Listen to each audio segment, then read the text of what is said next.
Hello my dear students.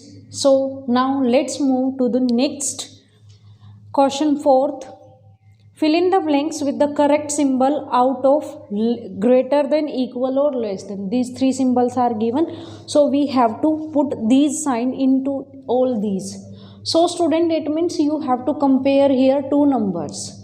So how will you compare? You know very well that. So first one, in these type of questions you can do directly also.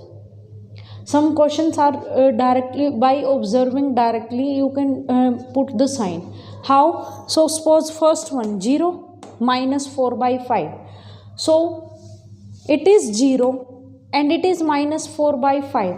It means this is a negative term, and negative term is always less than 0. Negative terms are always less than 0. So that's why this is greater one. So you can put the sign direct. Or another method, that 0 minus 4 by 5, like this you can multiply this, cross multiply. यहाँ पर ये 0 है पहले, तो आप इसके साथ करोगे. इट मीन्स आपको इसको इसी को नंबर को पहले लिखना है. Now this is -4, so which is greater, 0. You can do this by method also. Next one is second part,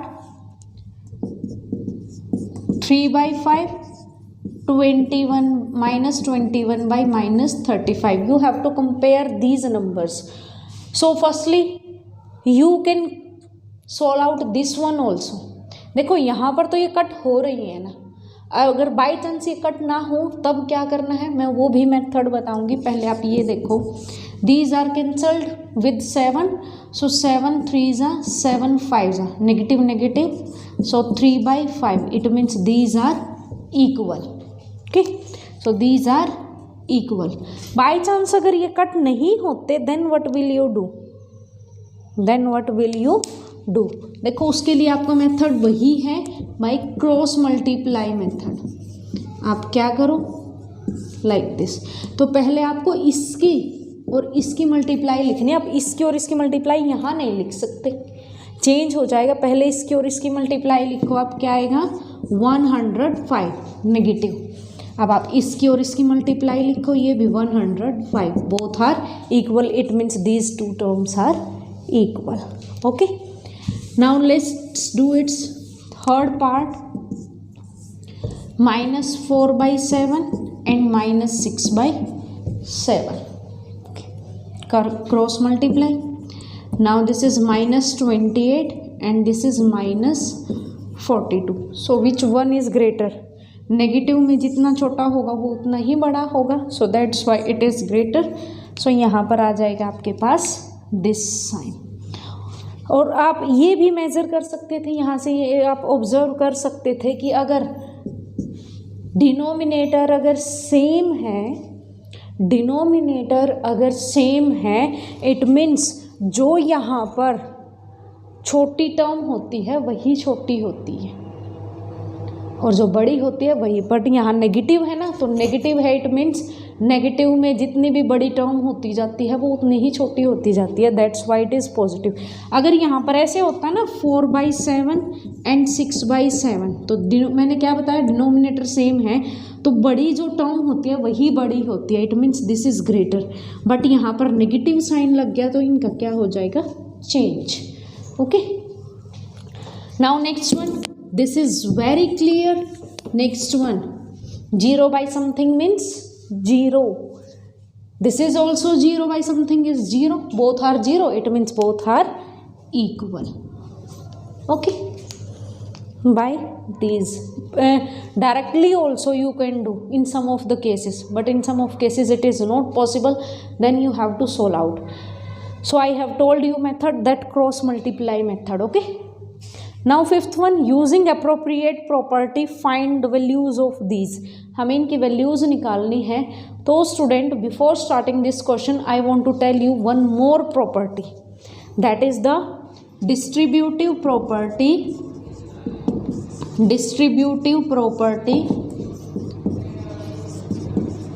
of multiplication multiplication over addition.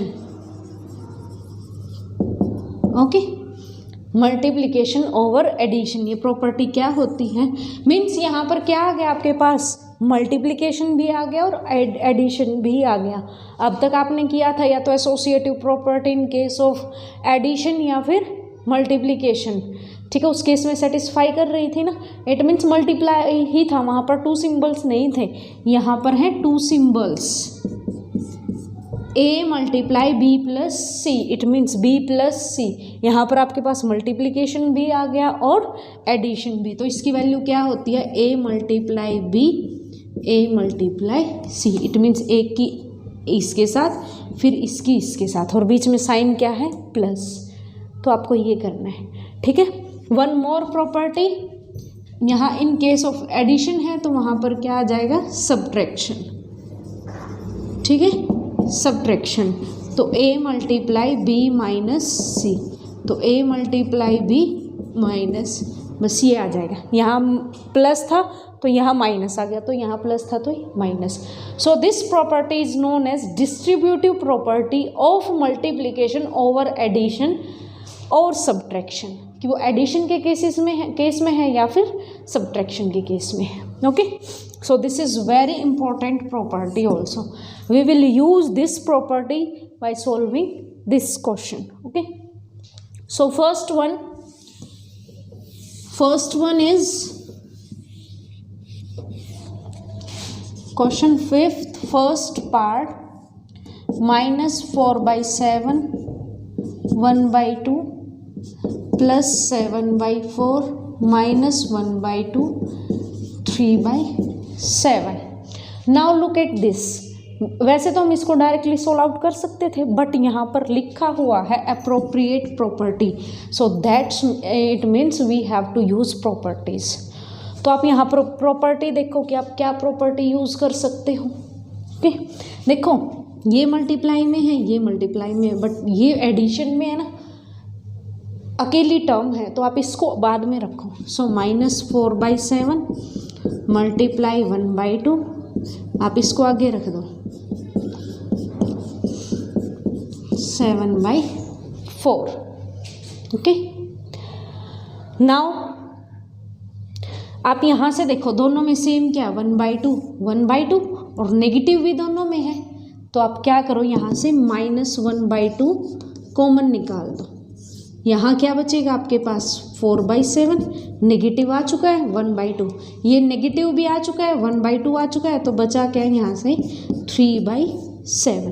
तो हमने प्रॉपर्टी क्या यूज़ की यहाँ पर? प्रॉपर्टी तो यही यूज़ की ना, distributive property, by using distributive property,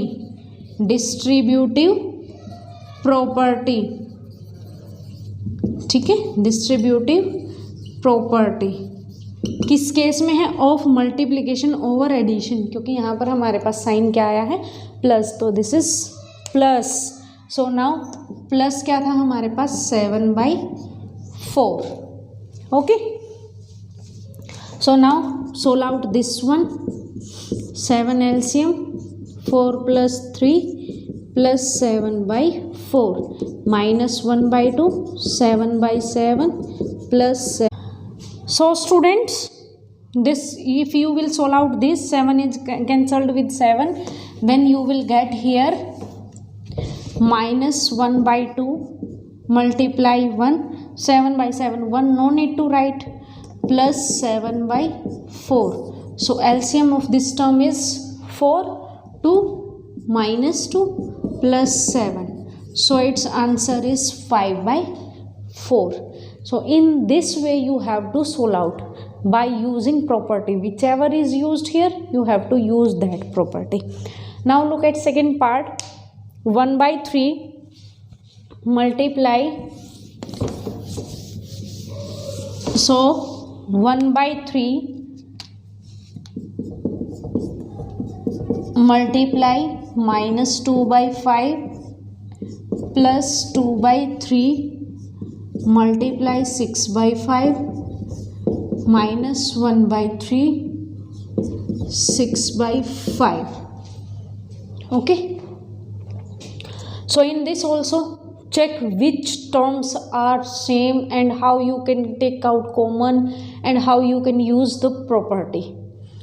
Okay, so these two terms 1/3, 1/3, so these are almost same, so you can write these -2/5 plus -1/3 into 6/5.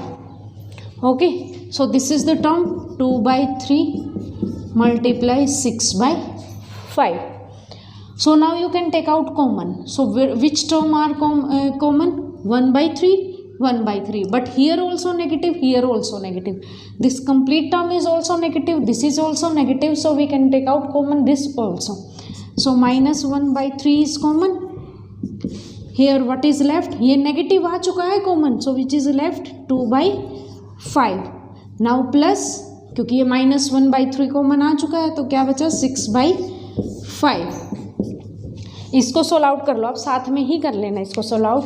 If anything is cancelled you can cancel this. So this is 4/5. And which property you have used here? by using distributive property. Okay, so distributive property you have used here. Of multiplication over addition, this also you can write down.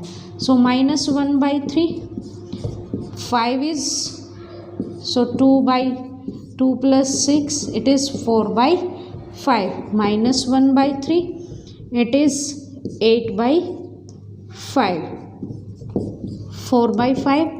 So now this is, इसकी multiply करोगे आप, -8/15 plus 4/5. Now you can take its LCM. Now take its LCM, you will get here, you will get -8/15 plus 4/5. LCM is 15 -8, इससे इसको divide करोगे 3 4 जा 12. So its answer is 4/15. Okay students, just you have to find out that where you can apply the properties. Okay, so in this way you have to solve out. जो भी common, जैसे इसमें आपको लग रहा था 1/2 1/2, तो कॉमन निकाल लिया आपने. ये बिल्कुल अलग टर्म थी, इसमें से कुछ भी नहीं कॉमन निकाल सकते थे ना, इसको अलग से रख दिया. ऐसे ही यहाँ पर 1/3 1/3 जो सेम कॉमन निकल रहा है आप वही तो निकालते हो. So that's why you have to find out that particular number and then use the property. Okay.